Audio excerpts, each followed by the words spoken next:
This is the Fifth Estate winning headlines, your media police post. Brought to you by the Fort Hall School of Government, coming to you from Nairobi, Kenya. In this segment, we summarize some of the headlines that you might have missed this morning. But we also take a look at the political pieces that we call cartoons in this country. Today is the 25th of October 2019, and I am 2J. I am JM. And I am DM. In case you missed the headlines, here they are. The Star: Mount Kenya leaders at war with BBI report. The Daily Nation: Starehe Boy, Kenya's new captain of industry. Yes. And finally, The Standard: Catholic priest killed in cult ritual.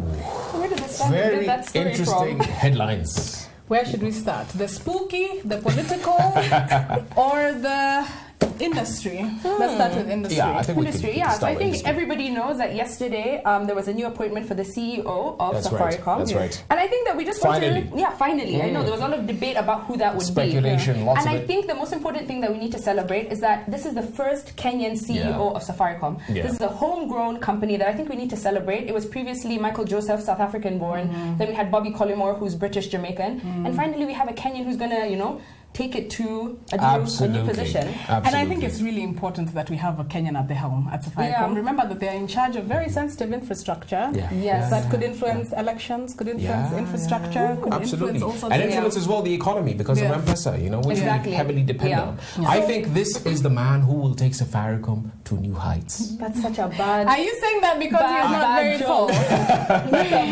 No, not at all, not at all. It's because of his wealth of experience, coming in from Diageo, with all the strategy experience.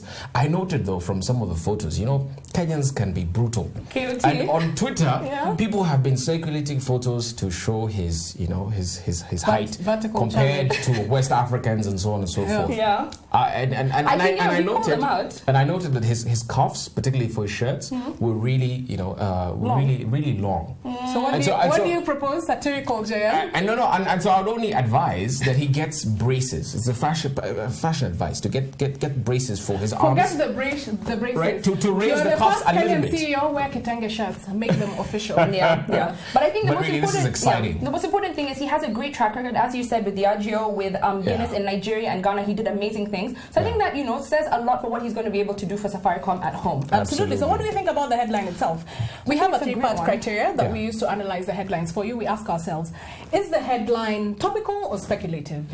Is it repetitive or groundbreaking? And finally, is it thoughtful in the way it's constructed, or is it just plain lazy? I think it's a great headline. It's a great one. And I think this one could be our winning headline, but let's park it and consider the rest. So the Star, we are in politics and still on the BBI report. Yes, BBI report, which is supposed to be released this month, presented to the president. Now, Mount Kenya leaders, first of all, this is a little bit, saying that they're at war with the BBI report is overstating it? Is just overstating it. They're being dramatic. The Mount Kenya leaders are actually they have a point, and a very good one. However, what is the context of this story before you give us your... Oh, yes. So the context is that the BBI report will obviously be launched very soon, and they're proposing a parliamentary system of government. Yes. Now, parliamentary system of government means, for example, that the head of government will be selected in parliament by MPs. Yeah. So there won't be a direct sort of voting and, by the people. representation by the people. Yeah. And it renders the president ceremonial. Exactly. And that's the problem that they have. Yes, ceremonial, but they're also saying that they are going to be at a disadvantage because already as it is, they're disadvantaged in terms of the numbers of parliamentarians from central Kenya that they have compared to the sizes of their population. And I have some statistics. Just give me a minute to read these, right? And here we'll compare Kiambu and Garissa County. So Kiambu, for example, has a population of about 2.8 million people, but it only has 12 constituencies, and that equals 12 MPs. Garissa, on the other hand, has 388,000 people with 6 constituencies, right? So that just doesn't, really, it doesn't add up. No, it doesn't. Aden Duale, for example, who's from Garissa Township, has 54,000 registered voters. Leader of majority. His counterpart in Ruiru, in Kiambu, leader of nothing in parliament. We don't even know what he looks like. A guy called Simon Nganga. This guy has 159,000 voters. You So see, so those are ideally- the disparities that Mount Kenya MPs are saying need to be worked out as we go into BBI. Yes. So in Kiambu, Ndwale would be an MCA. Yeah, absolutely. Yes, essentially. Absolutely. Kiambu, yeah. Duale should be an MCA. All right, that's Okay, very so you're interesting, saying yeah. they're not without a point. When I saw this story originally, I was like, how entitled of this Gema people? Because That's exactly what I said as well. yeah, because they're saying It's you're not watering Gema, that's down the what we think. presidency and they're being very presumptuous. The presidency belongs to them. Yeah. The headline itself, what do we think? I think, as you said, it's a bit presumptuous for them to assume that it is war. I think war is a strong word. Yeah, very strong And word. I think it is also speculative. Until we know what the report is going to say, we have to wait. Throw it away quickly Yeah. then. The Toss it. Standard. The spooky. This is a very bizarre story. Catholic priest killed in cult ritual. So there's a priest called Father Michael Kengo who was murdered by decapitation. Somebody actually chopped off his head. Wow. And the suspect himself has confessed that he did actually undertake the deed. And he said it's because he's a member of an Illuminati cult headquartered in Johannesburg. He even gave the police his password to the website, the login credentials. Where he signed up, where he filled the form to join. And he said that he killed this priest who was a close friend of his in order to climb the ladder in the cult. So a very very bizarre. heavy, bizarre, spooky story. If anything, I would call out the Standard. If any story that should have been covered today, I think would be the CEO of Safaricom equipment. Yeah. I think that covering this Catholic priest ritual. Although they're not without a point, because, okay, first of all, I want to say I don't know whether to blame poverty, whether to blame mental healthness or just stupidity. I mean, Ignorance, stupidity, as you or said, ignorance. I mean, the powers that he thought he would get from decapitating him are the powers that should have delivered him from the police. Absolutely, absolutely. But it's actually there's some dark issues that we have in this country. This reminded me of the devil worshipping report that Moi commissioned in the 1990s. Where's that report? It is somewhere in government press and it is not allowed to be seen by the public. Confidential. Sealed and stuff like that. All right. You know, just delving into the some of those darker issues. I think we toss this I head. think we toss it because thing. in comparison to the Daily Nation, it is pessimistic. Yeah. So the Daily Nation gives us our daily headline. And also the political pieces that we call cartoons in this country. And just like the headlines, we have a three-part criteria that we use to analyze them for you. We ask ourselves, is the cartoon humorous or is it dry? Is it satirical or pessimistic? And finally, is it effective or is it lazy? So what do we have on the Daily Nation? Yes. We have a caricature of the President, Uhuru Kenyatta, in a close embrace, or actually he's holding Raila Odinga as he tiptoes through a lot of broken eggshells. And the caption there is, navigating the BBI handshake eggshells. And amongst the eggshells is a weeping head of William Ruto. So I suppose the commentary here that Victor Ndula is giving us is that the President has to navigate Mount Kenya sentiments. Yes. They're against the BBI. Yes. He has to manage the expectations of Raila Odinga, with whom they're in partnership in the handshake. But also, his deputy president is feeling antagonized, so he has to navigate all those But as things. always, he's crying. That's how Victor Ndula likes to draw him. I think it's a great cartoon. I actually think it's a good cartoon, yeah. I don't know to what extent it actually reflects reality, because I doubt that Uhuru Kenyatta is tiptoeing. BBI is a long game. It's strategic, so I think he knows what he's doing. He's not walking on eggshells. He's walking on solid ground. He's on That's very true. Yeah. So I think we'll put it in the parking bay, right? When we look at the Star. Great. And the Star, what do we have here?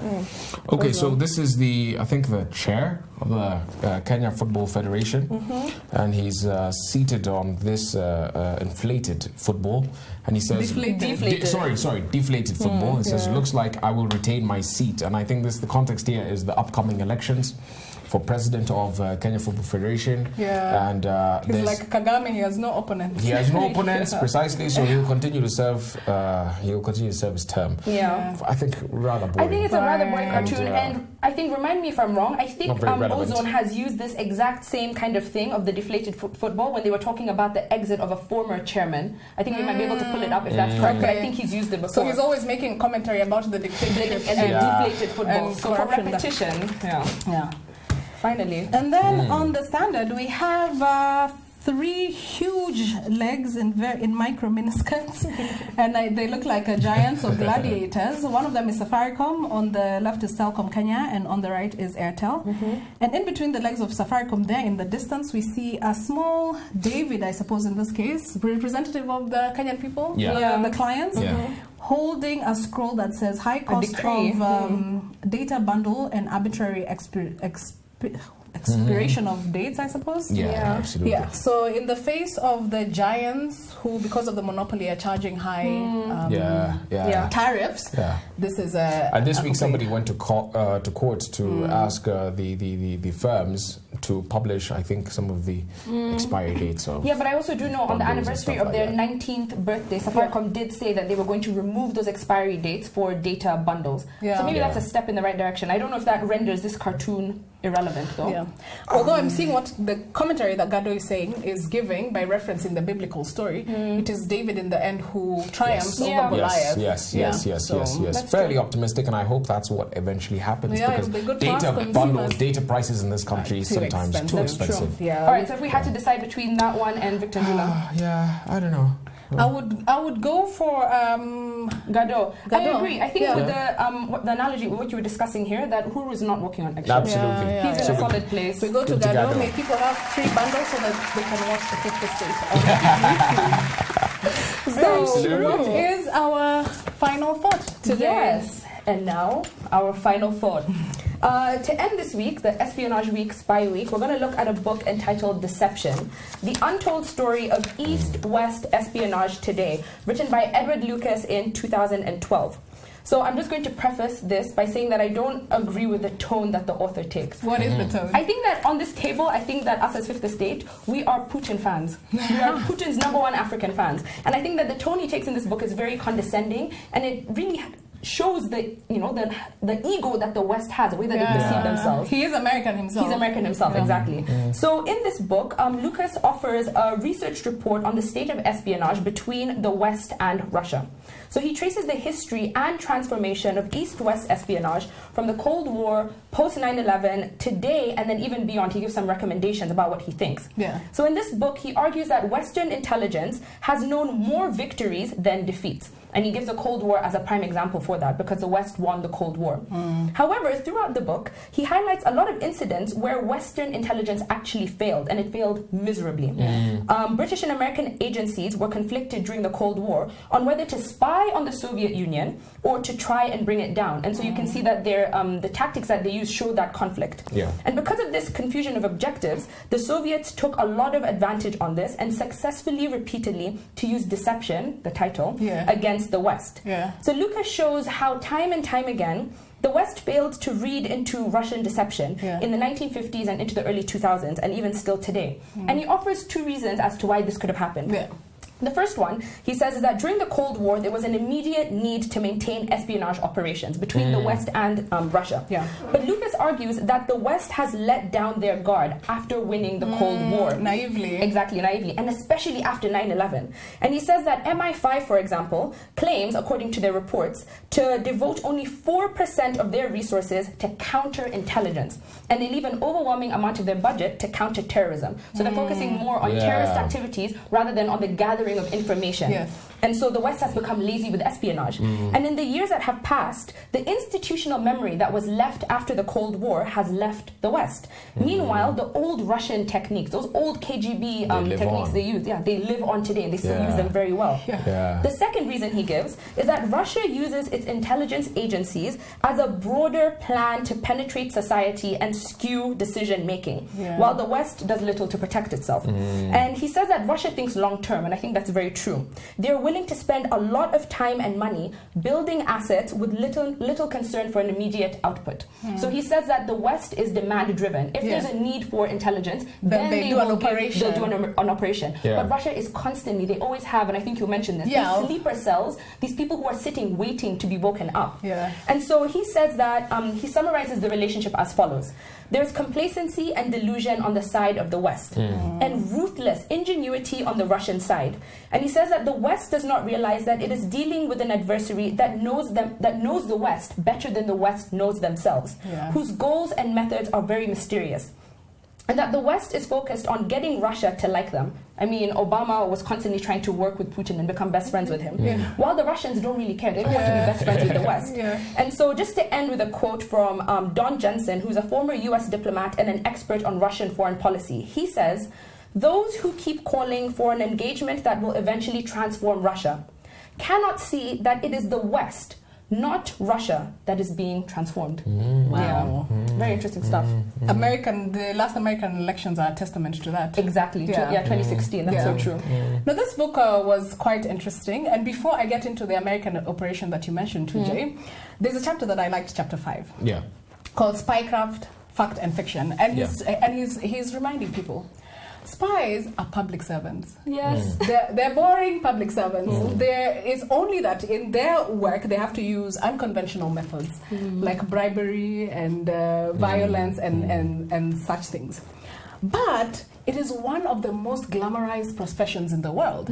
In books and in movies, you see James Bond and whatnot, and they have this sophisticated equipment.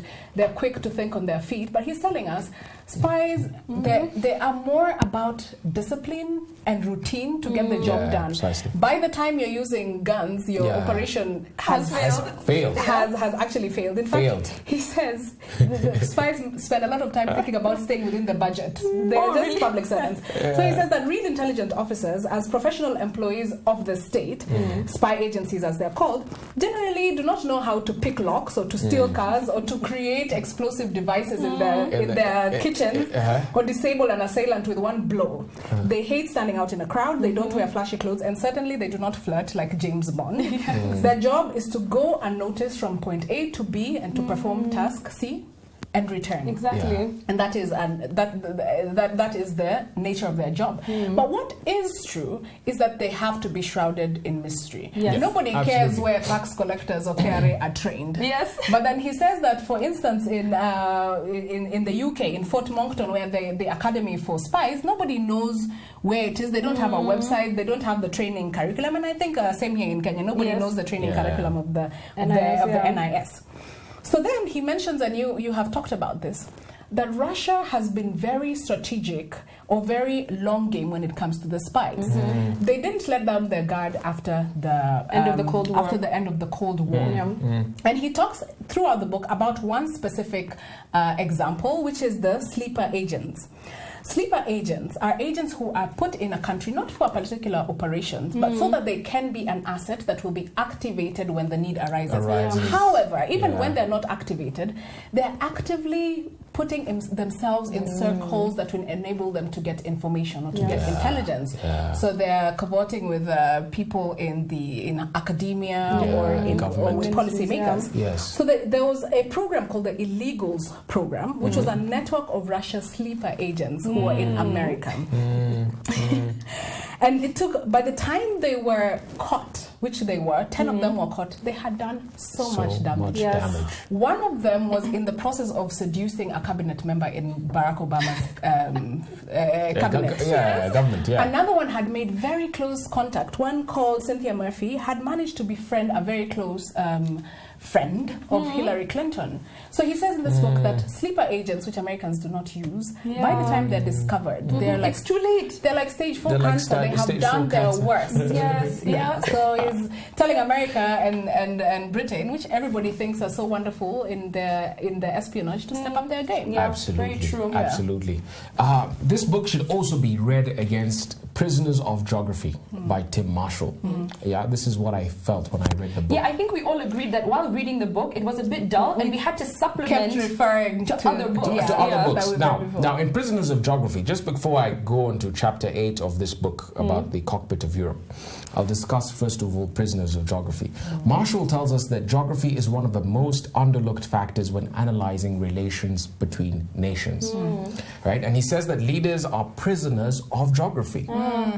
Right? The geographical considerations such as mountains, valleys, rivers, and rainforests must be taken into account when analyzing why nations and leaders make the decisions that they do. And he gives two contrasting examples to illustrate his point. China and India, who share a border, and Russia and its western neighbors, who also share a border. Now, China and India, for example, have these are two massive countries Yes. with huge ambitions, Yes. right? They've got huge populations, they've got a long border, they're not culturally or politically aligned. And under those circumstances, ideally, they should be at war more often than they are. Have some tensions. But actually, since 1962 was the last time they had a confrontation.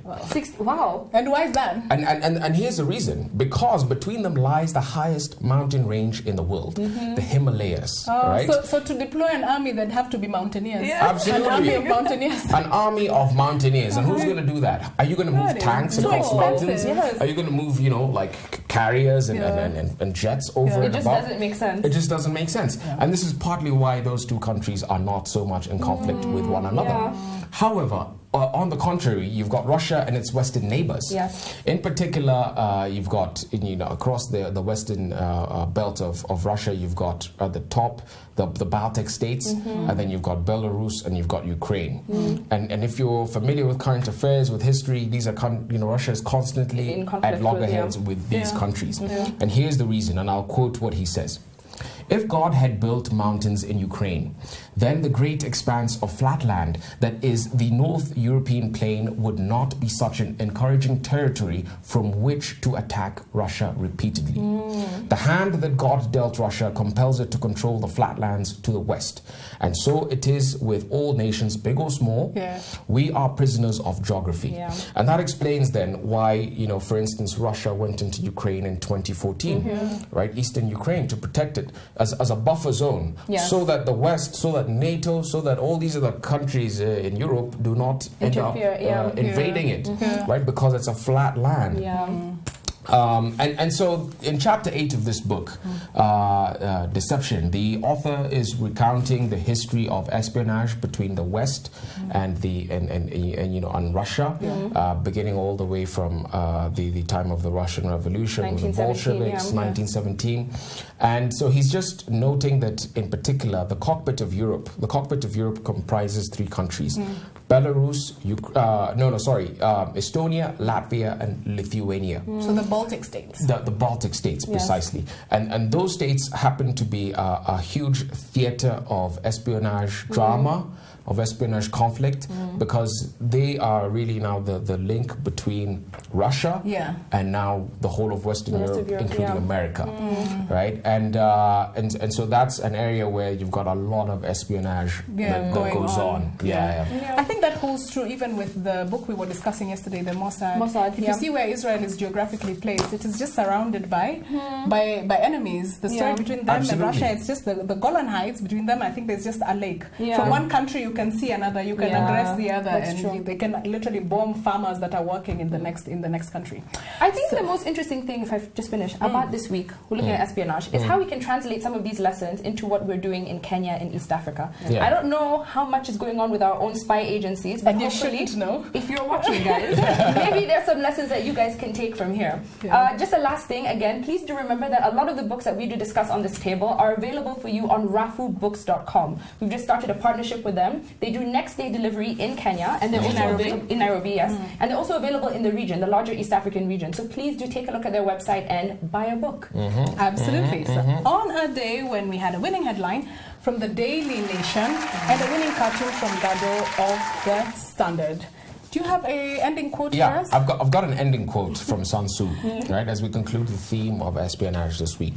And what led me to recalling this quote is thinking, why do we engage in espionage in the first place? Why do nation states do it? And it's because, according to Sun Tzu, the supreme art of war is to subdue the enemy without fighting. So you seek victory not on the battlefield, but before that. Because if you go into the battlefield seeking victory, you're going to lose. So wars are won on the strategy table. Absolutely. Not on the war front. Not on the battlefield. Thank you for joining us. Please remember to subscribe to our YouTube channel, and you can also find us on your TV screens. We are on Star Times, on GoTV, and on Pang, free to air. Have a good night and enjoy your weekend. See you next week.